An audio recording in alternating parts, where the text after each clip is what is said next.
States government. Remember, the United States government. The term United States government, you should look up 283002 parenthesis 15 parenthesis subsection A. So it should be 15A. So it should be 283002 15A. And you'll find that the definition of corporation of the United States government. I also, if you're in the state of California, look up Penal Code 7, Section 19, which defines a state, which is part of the United States, which is part of a territory, which makes them foreign.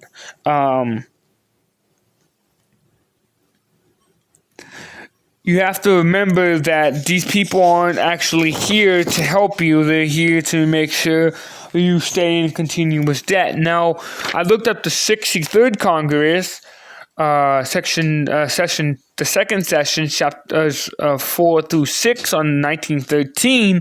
This basically talks about who is running the shit. And I can't stress this enough, but the banking industry runs everything. They're running the shit, not Washington, D.C.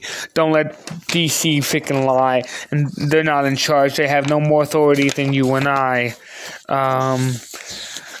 I also ask people that if they are interested to look up H.R. 51 of the 116th Congress. This is Washington, D.C.'s asking to be administered into the Union, which means that they're not even part of the Union. So how can they act in any capacity for the whole state? That's incorrect. Now, I want to read Section H.R. 13995, reading part. The U.S. Secretary of Treasury receives no compensation for his representation of the United States. Gold and silver were such powerful tools during the United States of America that founding fathers declared gold and silver can be money in America. Since gold and silver were heavy and inconvenient for a lot of transactions, they were stored in banks and claimed in checks as money substitutes. People traded their coupons as money or currency. Currency is not money, but money is substituted. Redeemable currency must be a promise to pay equivalent to gold or silver. Federal Reserve notes, FRNs, remember that if there is nothing backing that is an unprotected debt. They can't have an unprotected debt. That's unlawful.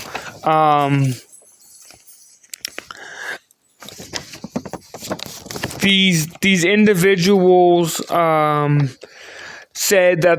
Also, in this speech, this is from James Trufant. This is his actual speech. I want to show you here. This is from 1933. For all those who are watching, that's his speech about gold, the gold and silver, and the gold standard, and that the fact that we're not backed. Now, we are not backed by the gold standard. We have no way to pay those FRNs, those Federal Reserve notes. Remember that here's the executive order that I was talking about, the bankruptcy and the selling of our industries. Our infrastructure has been bought and sold. We are already bankrupt. We have no money. I wanted to show this because this is from the American Presidency Project. I want to thank them also for all the research and information that they have provided, and the police continue to provide such information. This is from 1933. This is from Teddy Roosevelt. Franklin Roosevelt, Franklin D. Roosevelt, different Roosevelt. I think they called him Teddy though. Yeah, so he made us bankrupt. He put us on the gold standard. He took us off the gold standard. He exported all gold bullion, gold certificates, and replaced it with the unlawful FRN dollar note. Now, most people are like, well, at this point, you're probably thinking, well, I can't pay off with the gold standard. I have unsecured debt. What can I do? Well, if you are looking for a solution, you have to remember that they did give us a way to discharge these debts, to make the account go to zero. I would recommend people read 26 CFR 601.204, changes of accounts, periods, and methods of accounting. Also, Part 1, 263A, 446, 4471, and 4478. The revenue precedes exclusive power which the taxpayer obtains for the commission under 446E of the Internal Revenue Codes, exchanging one method of royalties described in 1.263A, 1E32, that's the two I's, U2, like the number, of the income tax regulation, changing the accounts method for the sale-based venues chargebacks. So this is talking about chargebacks. You can charge back. Remember, you're the creditor. Let's say a judge files something on your behalf. He files a bond, right? He is a trustee. He is the individual who is holding the account in trust. Now, I want to show you this document because it's a lot of information. Again, anybody who wishes to acquire this information, feel free to send an email to me, and I'll gladly email you a PDF version of this for you to review for yourself. And you can see that taxes are unlawful. Now, we are able to discharge the efficiencies of our debt to zero. The trustee has a duty to do so. Remember, when you are going into such things as courts, or you're using these utensils, negotiable instruments are being used upon you, you have the right as the beneficiary to the estate to have those efficiencies, because the duty of a public official is to discharge all debt to zero.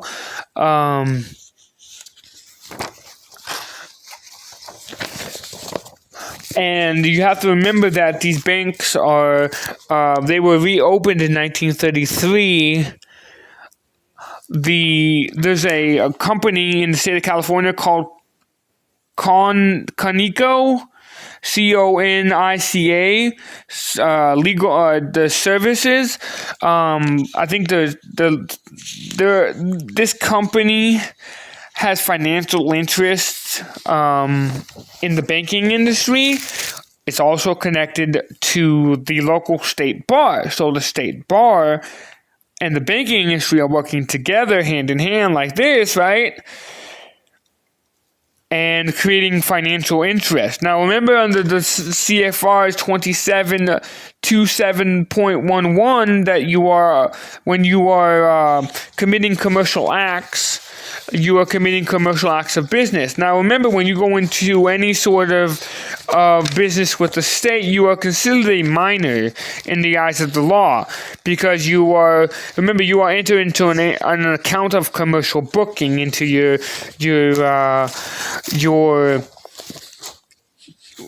public, with the public official. And remember that the custodian has to, the holder, the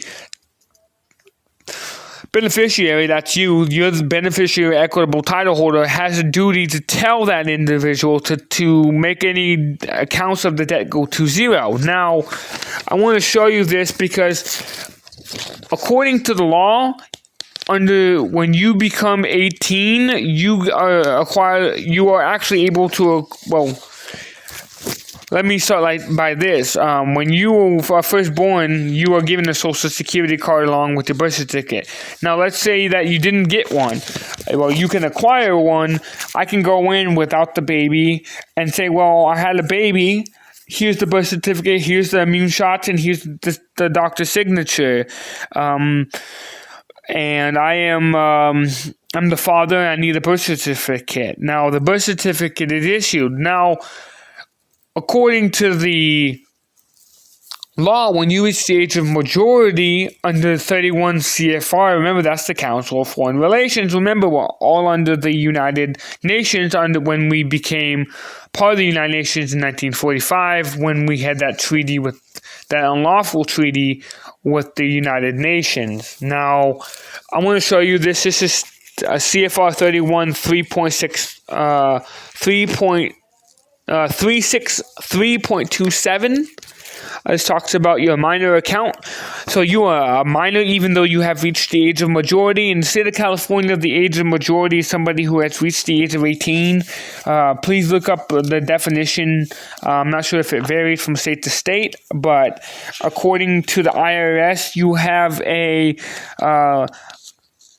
are the liable one when you sign your name as you, and you not as the beneficiary. Now, I want to bring your attention, because I went to the IRS manual, and I found 21.7.13.3.2.2. This is from April 23rd, 2019. This is the tax identification number form SS4, line 7 or B9. Now, this talks about the corporation, the term corporation. Under that term, remember, you're held liable as a taxpayer under that SSN, the employee number. You're not the employee, you're the beneficiary. It actually says that line B7, SSN or TN or EN of the principal officer, general partner, member, or owner, also known as the responsible party of line 7. Entity type, corporation, partnership, UBO, UBT, PTO, business, trust, or LLC. Now, exceptions: SS4 applications mailed and faxed on the March 19th subsequently cannot be listed as an entity. EIN actually says this, that the EIN is actually cannot be as the responsible party. The responsible party must be an individual with a valid SSN/TN. Line 9, SSN/TN owner. Now it goes into it and talks about with a valid SSN/TN. Line 9, SSI ITIN of the descendant. Remember, the middle name is a descendant name. That's the descendant of who you're from. Line 9, SSN, TN or EIN of the grantor, owner, or custodian of trust. Government. Line 7B, SSIN/INTIN or EIN of the agency or representation of government. Now, I want to show you this. You can see IRS. This is printed from the IRS. And it talks about the grantor, owner, or custodian may establish Amish or Mennonite as for a reason to supply, not to supply for SSN ITN, an infant or the descendant of an estate, grantor, custodian, trust, or trust guardianship. I also want to show you another. I found talks about the 21.13.7.2.3.2.2. It says an infant or descendant of a grantor or custodian of trust or receiver of the guardianship has yet to receive an SSN. An infant is a descendant. You ready?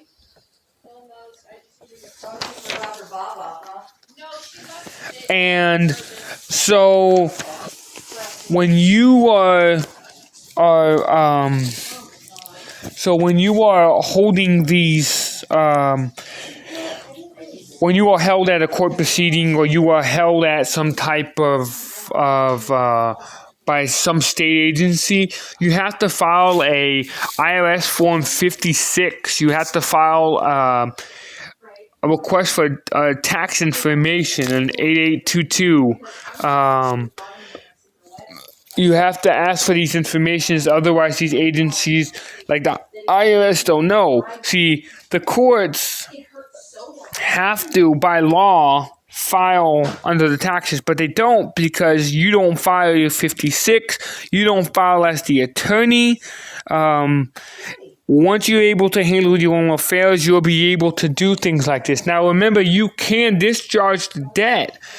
You can stop the IRS from harassing you too. You file a 1227 form, and this stops liens. This stops, like, let's say the IRS puts a lien on your house or your bank account. You can actually stop them through the Fresh Start Initiative and that IRS form 12277. Now, I've learned all this through my long, extensive amounts of research, and this is just some of the stuff I've learned for the IRS. There is a lot more, but I'm already at almost 50 minutes here. I've been going on here about the IRS and talking about the IRS. Now I want to talk about your credit report because this is important. Because they always talk about how to fix your credit in 90 days. People need to learn about the Fair Debts and Reporting Practices Act, Statute 609, Fair Debts and Collections Practices Act. Now, most people say, don't do this. It'll affect you and affect your credit. Well, everything you do affects your credit. When you apply for a credit card and you get denied, that affects your credit. When you don't pay a loan down on your car, that affects your credit. In other words, what I'm going to teach you today is how to list every account on your report and how to make sure that those contracts have to be shown in order for them to pay. They can't just come and collect. They can't just take your money and say, well, that's it. They have certain laws that they have to follow under the Fair Debts and Collection Practices Act. I also recommend that if you're going to do the request for validation under the Fair Debts and Collection Practices Act, that you scan a number of your Social Security number, your TIN, and your license, because that's going to go to TransUnion, Equifax, Experian, and TransUnion. These people already have your information like that, so it doesn't really matter. These are the people who handle all the credits under the Fair Debts and Collections Practices Act 1562. 1692, sections 809B. So that's 15 USC 1692G, sections 809B. You have the right to claim a dispute and request for validation. Remember, you're requesting for validation, not verification. I want to show you a sample letter.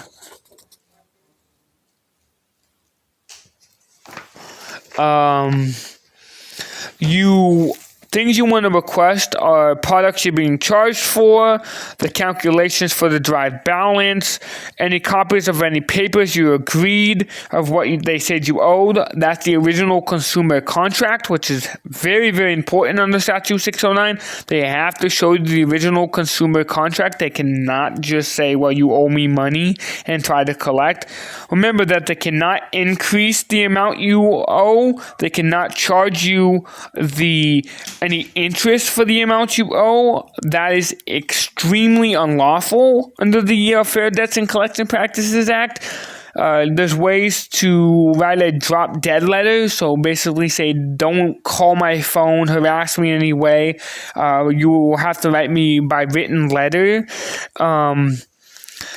You have to ask them to provide you a copy of any judgment if applicable. Let's say you have a judgment against you for $50,000, right? They get a lien on you.